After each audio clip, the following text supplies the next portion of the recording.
With rumors swirling that Ford is going to end production for the Escape later this year and bowing out of the compact crossover market, in some ways, the Chevrolet Equinox is your last American hero if you want a crossover that is fully gas-powered.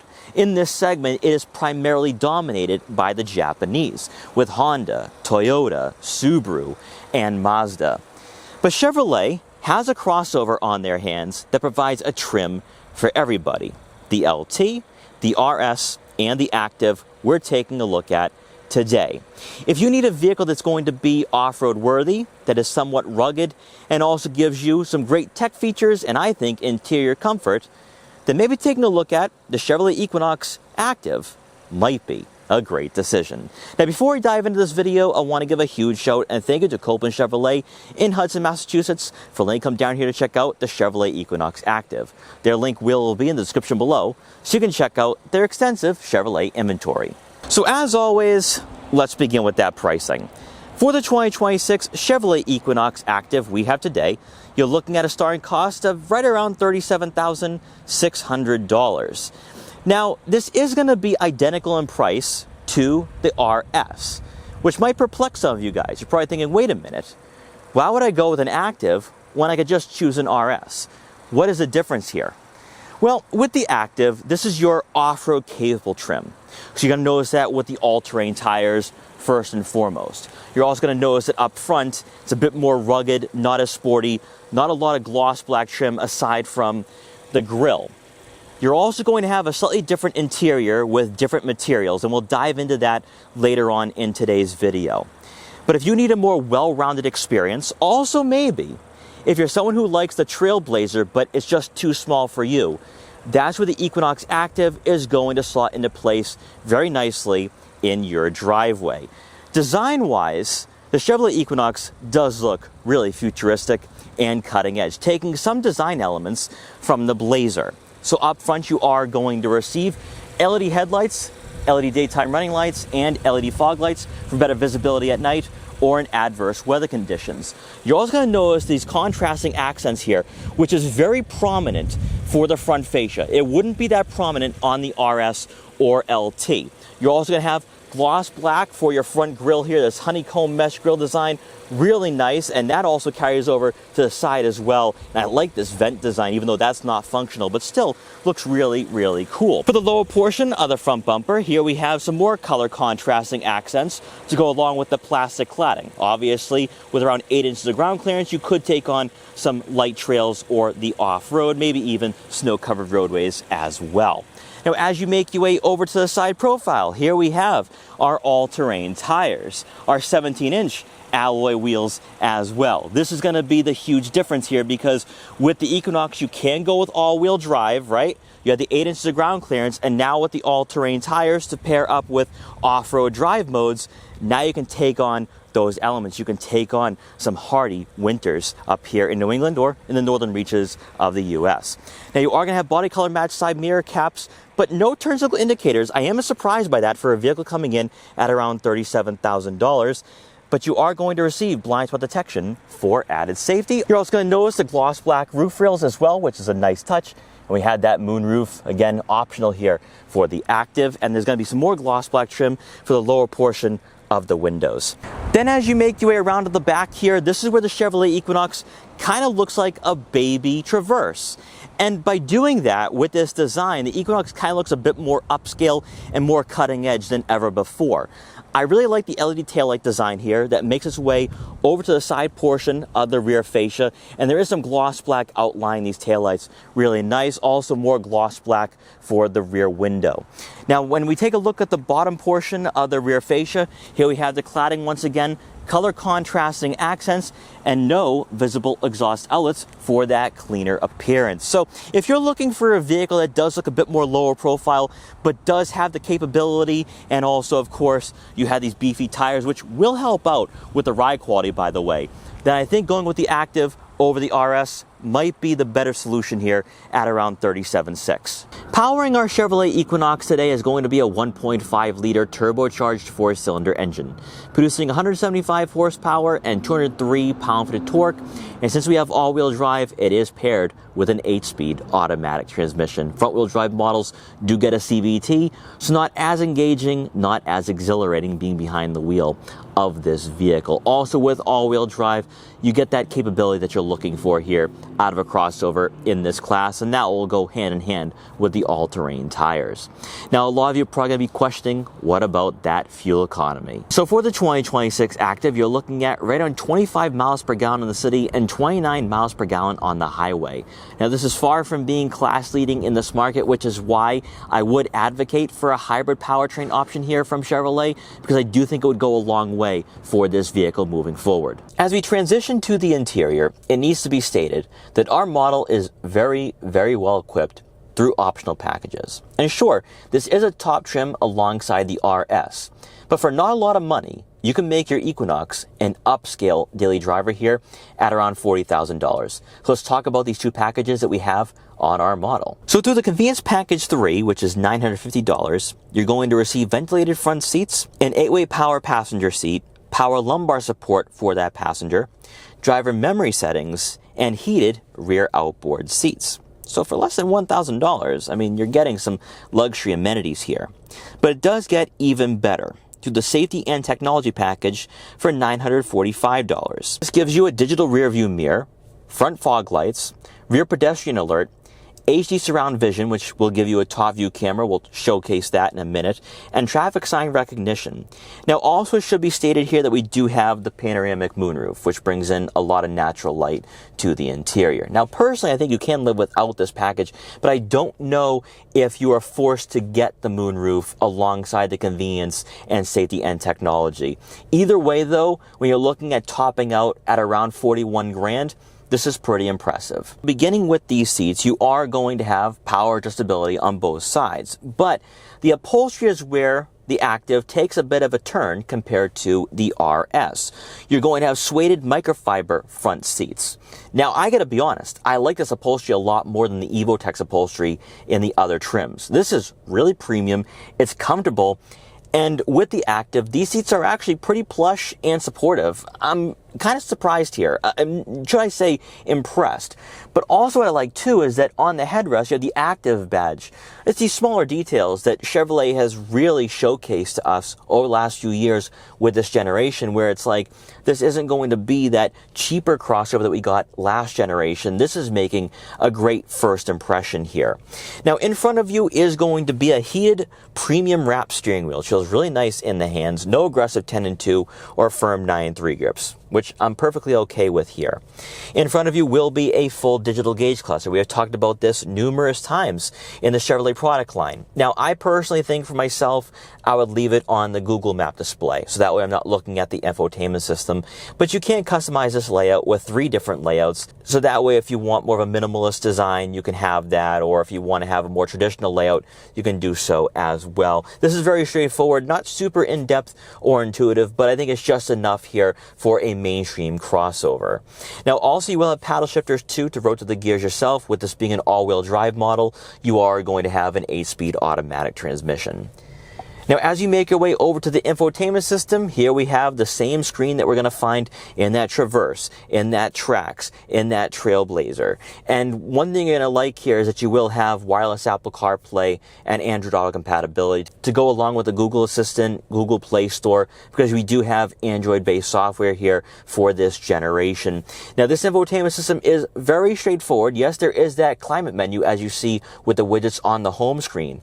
But, and this is huge, beneath the head unit, you are going to find physical buttons and dials for your dual zone climate control up front, AC, front rear defrosters, fan speed, fan direction, also your heated and ventilated front seats, if equipped. The tactile and analog layout here to go along with the technology is going to age very well here in this class. Returning to the screen on the left side of the head unit will be quick access icons.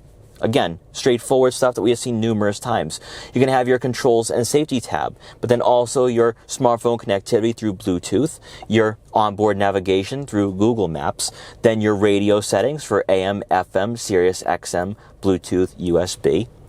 Then you're going to have more of a minimal layout here where you can customize information for this screen, such as the Google Maps, but then also you can showcase your audio, Google Assistant, and trip information. And then for the screen to the right, audio or maps. And then lastly will be that home screen.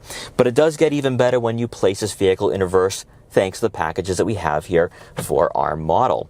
You can have a top camera, a 360-degree view as well, and a rear backup camera with trajectory. A lot of visibility here, and I gotta be honest, the resolution and quality is pretty impressive for a Chevrolet. You have a front-facing camera, but then also you will have a top camera for the front and rear bumpers. And then you'll also have side views as well for your front tires, so that way you're not curbing those wheels. I mean, again, this is a $40,000 crossover. This is pretty well equipped. Now, as we make our way towards the center console here, you're going to find a cubby for some loose change or some smartphones. Also, USB-C and USB-A outlet. You're going to have two cup holders here, another storage compartment for some loose change, and then you also have that wireless phone charging pad as well. And better yet, a drive mode selector. Now, with this being an Activ, you only have normal, snow and ice, and off-road, so a bit more rugged, a bit more off-road tuned here compared to the RS, so choose wisely when you are looking at buying an Equinox for 2026. Then for the center storage compartment, it's actually really deep here for a compact crossover. I think you could probably store a couple 17-ounce water bottles or some smaller items to entertain your kids in the second row. Really, truly nice there. Also, to round out the front seating area, above we had that panoramic moonroof, but then also we have that digital rear view mirror, giving you better visibility when you are parking on city streets or in a tight garage. And for passengers in the second row, it's here where I think the Chevrolet Equinox is being slept on in this class. You're looking at right around 40 inches of legroom. This would be on par with the Toyota RAV4, Honda CR-V, the Hyundai Tucson, and Kia Sportage. It seems as though that when we think of the Chevrolet Equinox, it's never in this conversation when it comes to practicality, and yet this is actually a very accommodating interior for larger families. You can easily have a third person in the center because there is no center hump. Again, this is an all-wheel drive vehicle, so you don't have a center hump there. This way you can have taller passengers sit back here comfortably. You can go on those road trips with the family. Also, with this micro suede material, it feels really nice. There's a lot of grip to these seats, so on those longer drives, you will not be complaining about fatigue. Also, you're going to have a lot of headroom here. So even though the Chevrolet Equinox doesn't look like a boxy SUV in this market, you're going to have the interior space where tall passengers will not be hitting their head on the headliner. Also back here, through optional packages, we have heated outboard seats to go along with two center-mounted air vents and two USB-C inputs. And then to round out the second row seating area, you are going to receive a center armrest with two cup holders. Now, making our way around to the back one more time to take a look at the rear cargo area, with this being an Activ and a top trim for 2026, you're obviously going to receive a power liftgate. And inside, behind the second row seats, you're looking at right around 30 cubic feet of room, which would be in line with some smaller crossovers out there in this class, like a Subaru Forester, like a Volkswagen Tiguan, and a Mazda CX-5. This is far from being class-leading or near the top, such as with the Honda CR-V and Toyota RAV4, so you are making some sacrifices here to have that interior space for the second row, but this should be more than enough for weekend road trips or even longer road trips as well and weekday tasks. Now, I was able to fit all my camera gear today. I also have downsized on my camera gear a bit, so no issues there. I think you could probably squeeze 10, 11, 12 bags of luggage if you are going on a road trip with the family. Better yet, though, you are going to receive a spare tire beneath the floor mat, so that way if you encounter a flat on those road trips or travels, you can fix that and be back on the road. And then lastly, when you lower the second row seats, you're looking at right on 63.5 cubic feet of room. Once again, not class leading, not near the top, but if you are upgrading from a Trax or Chevrolet Trailblazer, this is going to be a sizable difference compared to those two models. If there's one crossover that epitomizes the saying, different spokes for different folks, it's the Chevrolet Equinox. Because unlike most rivals, Chevrolet offers two trims that are identically priced, the Activ and the RS. Both trims offer similar features, as well, but with the Activ you get all-terrain tires, a different interior material, but similar packages. And if you need a vehicle that is a bit more capable, you live in colder regions of the US, you need to take on some snow-covered roadways, or maybe where you live there's some dirt roads, the Activ is going to be the better choice over the RS. There is a slight difference when it comes to the ground clearance, but it's very, very marginal. It's not like buying a regular Forester and upgrading to a Wilderness that gives you a half-inch difference in ground clearance. But one thing I will say is that with the Activ, it's a more comfortable ride. And I think that if you're looking for a cushioned experience, the Activ might be the better choice over the RS, although the RS is a bit more sporty. So it's a give or take there. Also, when it comes to being on the highway with this 1.5 liter turbo, it does a pretty good job. You know, obviously this isn't going to be a high output engine, so you're not going to be breaking speed records or, you know, leaving people in the dust, but it has enough power to get you on the highway safely and past slower drivers. Now, of course, with the all-terrain tires, more road noise. Again, trade-offs here, but I think a lot of you fully understand that walking into this vehicle. One of the incentives to going with all-wheel drive, alongside the fact that you will have a better year-end capability and versatility to work with out of this crossover, is the fact that you don't get the CVT that we have in front-wheel drive models. So a smoother driving experience overall. For me, the first impressions and the eye-opening experience of the Equinox truly is the interior. And I have to come back to this, because last generation's Equinox, if we're gonna be honest, felt like a fleet vehicle. It looked like a fleet vehicle.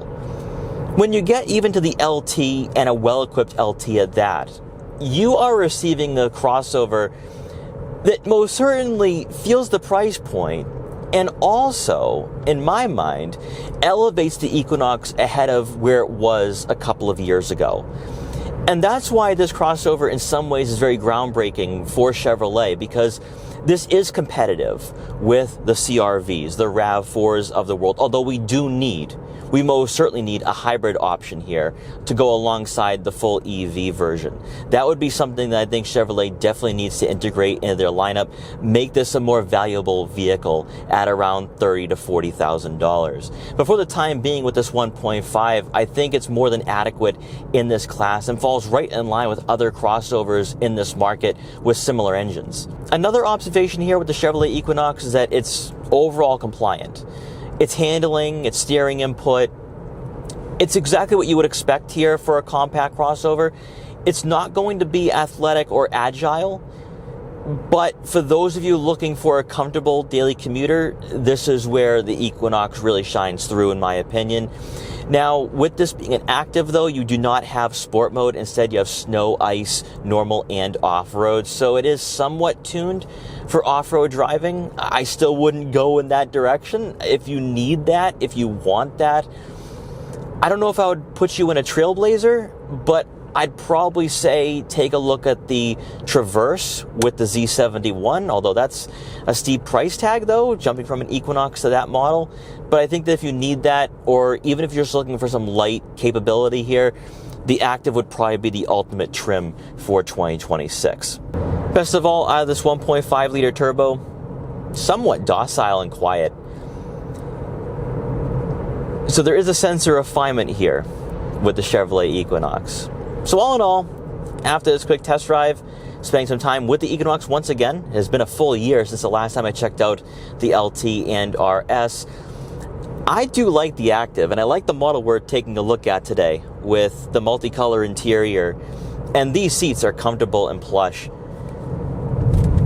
So if you want a more well-balanced crossover, again, you don't need an RS, you don't need a sporty crossover whatsoever, the Activ is actually going to be a great choice because the all-terrain tires don't create that much road noise, and even though they're beefier, that doesn't really translate to the steering input or the steering wheel and even the interior. So it's not going to be this rugged, all-out, body-on-frame experience, But it does let you know that if you want to have that capability to take on whatever you throw at it, it can most likely do it. And especially up here in New England, for those harsh winters, for those snow-covered roadways, I would feel confident with the Equinox and its 8 inches of ground clearance. So guys, I hope you enjoyed this review for the 2026 Chevrolet Equinox Activ. If you did, please like, comment, share, and subscribe for more. And I will see you guys next time.